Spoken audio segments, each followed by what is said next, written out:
ইয়াত প্ৰতিক্ৰিয়া সৃষ্টি হ'ব লগা নাই। খচৰা শব্দটোৰ অৰ্থটো বুজি পালেই হ'ল। খচৰা মানে যে এইটো আলোচনাৰ কাৰণে দাখিল কৰা এটা প্ৰস্তাৱ, আৰু এই খচৰাখন প্ৰস্তুত কৰি আমাৰ কলেজ শিক্ষক আৰু কৰ্মচাৰীসকলৰ সেৱা বিধিৰ খচৰা এখন প্ৰস্তুত কৰি আমি অসম কলেজ টিচাৰ্ছ এছ'চিয়েশ্যন আৰু যি অধ্যক্ষ পৰিষদ আছে আমি তেওঁলোকক দিছোঁ।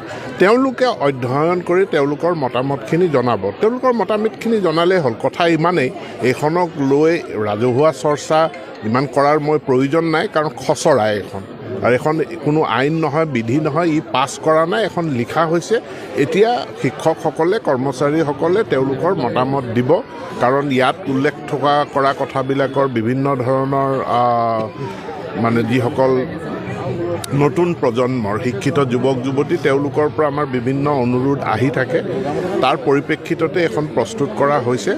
আৰু যেতিয়া যিটো ৰিক্ৰুইটমেণ্ট প্ৰচেছটোতো আমি প্ৰাৰ্থীসকলৰ পৰা বহু ধৰণৰ অভিযোগ আমি পাওঁ, তেওঁলোকৰ অসুবিধাৰ কথা উল্লেখ কৰে।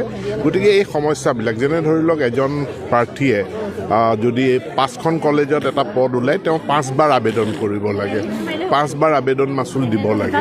তেওঁ এবাৰ ডিব্ৰুগড়, এবাৰ শিলচৰ, এবাৰ বঙাইগাঁৱত গৈ ইণ্টাৰভিউ দিব লাগে। এই সমস্যাবিলাক কেনেধৰণে নাইকিয়া কৰিব পৰা যায় তাৰ খচৰা এখন প্ৰস্তুত কৰি আলোচনাৰ বাবে দিয়া হৈছে। তেওঁলোকৰ সংগঠন আছে, সংগঠনসমূহে তেওঁলোকৰ মতামত দিব, আৰু যিসকল ব্যক্তি বিশেষ তেওঁলোকেও তেওঁলোকৰ মতামতবিলাক দিব পাৰে। নাই, তেওঁলোকে খচৰা শব্দটোৰ অৰ্থ হয়তো বুজাত ভুল কৰিছে। খচৰা মানে কি? খচৰা মানে প্ৰস্তাৱ। তেওঁলোকে তেওঁলোকৰ মতামতখিনি দিলেই হ'ল, যে এইটো কৰিব লাগে, এইটো কৰিব নালাগে। যেনেকৈ ধৰি লওক, আমি এতিয়া অসম চুক্তিৰ 6 নং দফা কাৰ্যকৰী কৰাৰ ক্ষেত্ৰত আমি 28টাকৈ সাহিত্য সভাক মাতি তেওঁলোকৰ পৰা আমি আলোচনা কৰিছোঁ। ঠিক তেনেকৈ ইয়াত